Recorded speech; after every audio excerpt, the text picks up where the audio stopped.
Set, grandson of Ra, destroyer of Apep, nemesis of Horus, betrayed by the Aeons, and a god. Few Antediluvians have had such an active role in their own mythology as Set, who not only guided his brood when he still walked the planet, but also formed the basis of an entire cult around himself before he came to rest. His writings are still taught to those who follow his teachings, and while this worship can appear radically different depending on where and when you find it, the very core of the faith is liberation through sin. Because of Set's own manipulative ways, it is very difficult to know exactly how he came to be embraced, and by whom. It is commonly believed that Zilla gave him the curse, but among some gangrel the story instead goes that it was Enoia who drained him and put her own blood in his veins. As for the Setites themselves, they cannot quite agree on how it came to be, but one of the more commonly accepted versions is that Set was indeed the first of his generation, cursed by Ra, his grandfather, to live in eternal darkness after he killed Osiris, and was cast down from ruling over the gods by Horus, the son of Osiris and Isis. Both Osiris and Horus, it would turn out, were also granted some form of immortality and remained enemies to Set.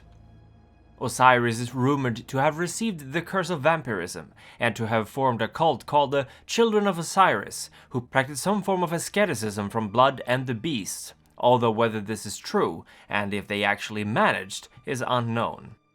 Horus, however, became one of the first mummies, the reborn, and formed the Shemshuheru, undead champions of Maat, balance, and sworn enemies to Set and his brood. Set is said to have learned many things during his time in Duat, where many versions of his origin say he was banished. The underworld of the dead was home to Apep, the great serpent that every day threatened to consume the sun. Set is said to have eaten its heart, and in doing so gained its power and wisdom. He learned that Ra, who had created the world, was not unique, that despite being the father of creation, his soul was no different from all other souls he had created, and in turn, these souls could too become creators. Some say that the serpent corrupted Set during this time, that it poisoned his soul and drove him to shun the light of the sun. Others claim that Apep was one form of the Great Wyrm, the primordial enemy of the werewolves, and hence that is why they, and the Bastet, werecat shapeshifters, war against his progeny. Despite what happened in Duat, when Set returned he was changed, and he began to amass followers. 12 disciples with whom he shared his newfound knowledge of the world.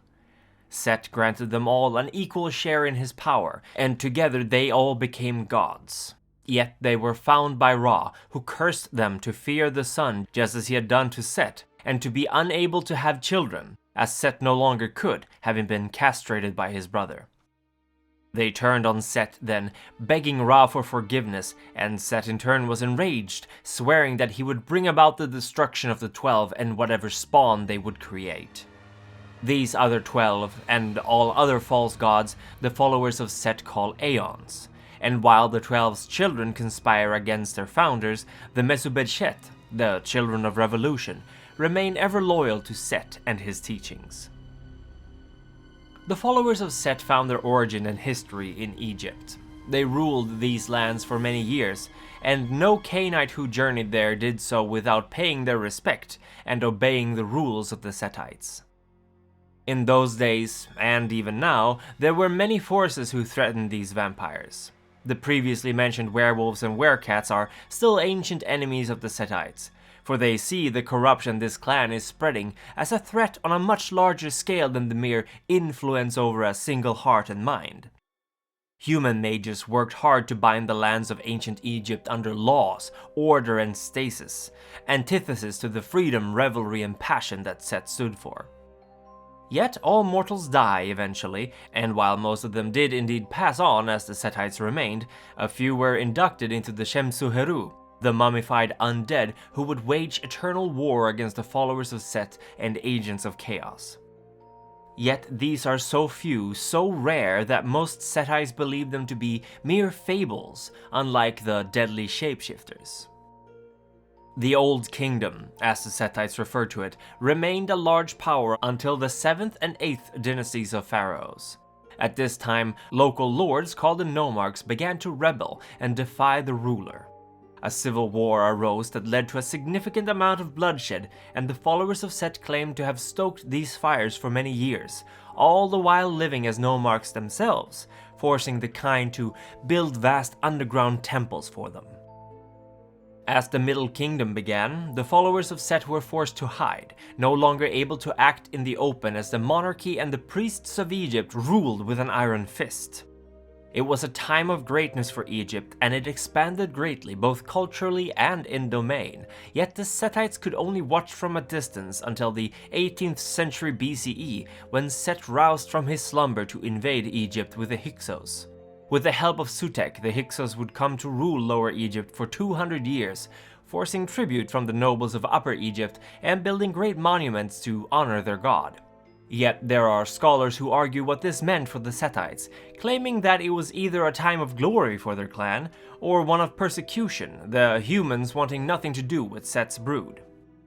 When the New Kingdom came about, the followers of Set were once more harried by the followers of the Aeons, and half of the clan gave up their lives to fool their enemies into thinking that they had won. Whatever artifacts and sculptures remained by the Hyksos were destroyed or altered to reflect the dominant faith of the region.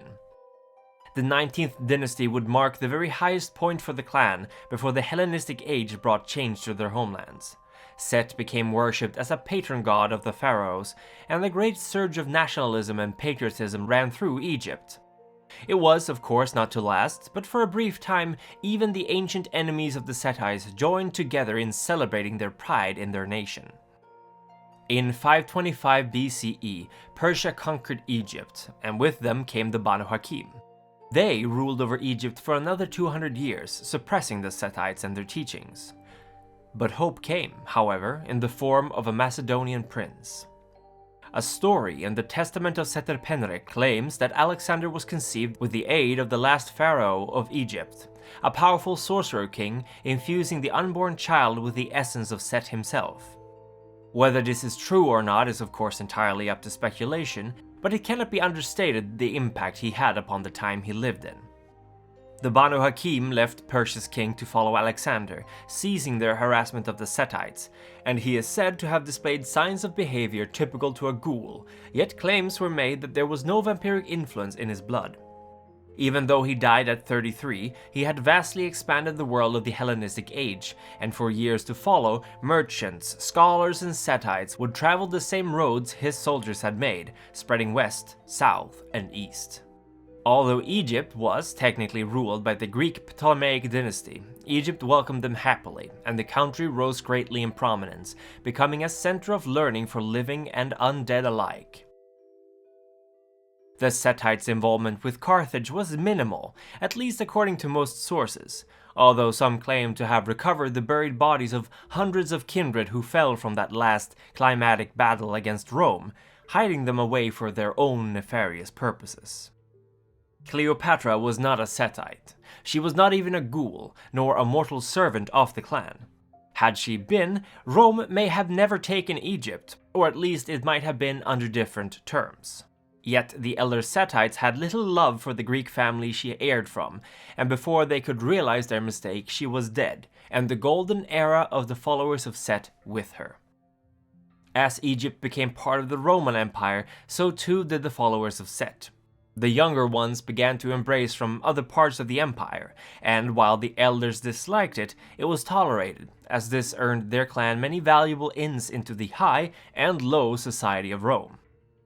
The cult of Typhon began during this time, worshipping the monstrous child of Gaia and Tartarus in the form of Bacchus, Mars, and Pluto, all aspects of mad revelry and primal emotions.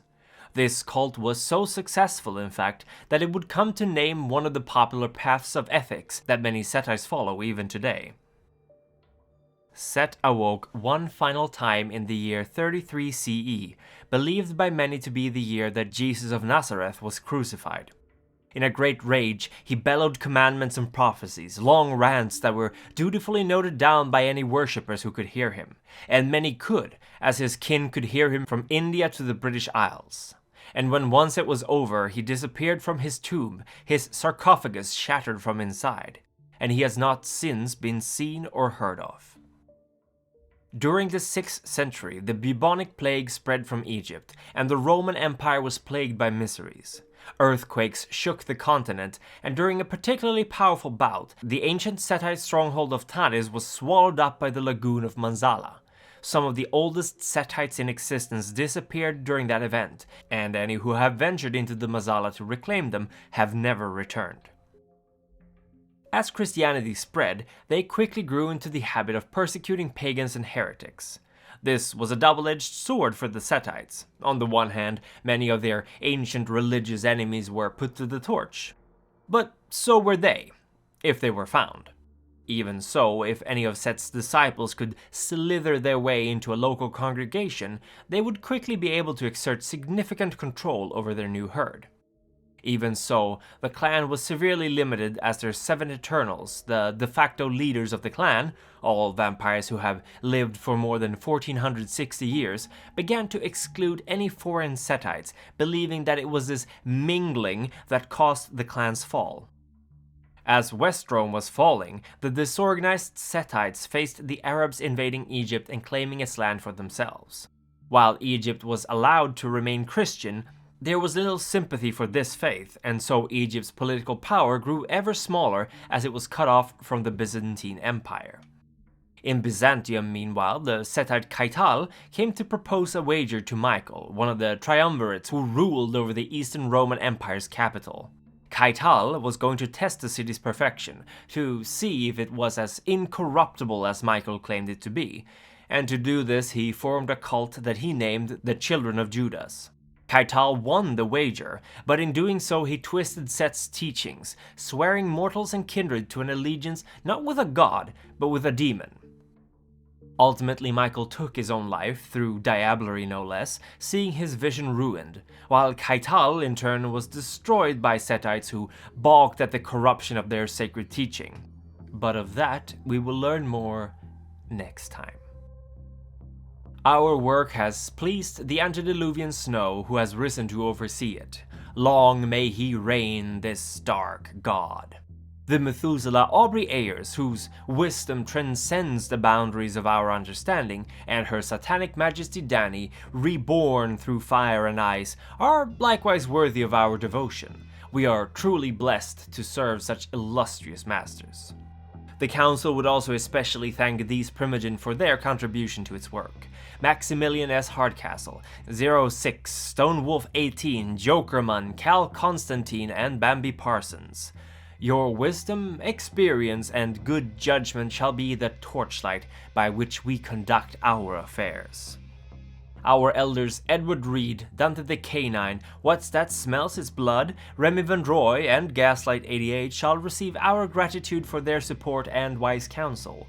And we would also wish to send our thanks to the Ancile, Colin Gifford, Harry Wyckoff, Envihan, and Adam Daw for their support. Likewise, our stalwart neonates shall, as always, receive our appreciation for their services. And thank you for watching. Now be careful out there, for Gehenna may soon be upon us.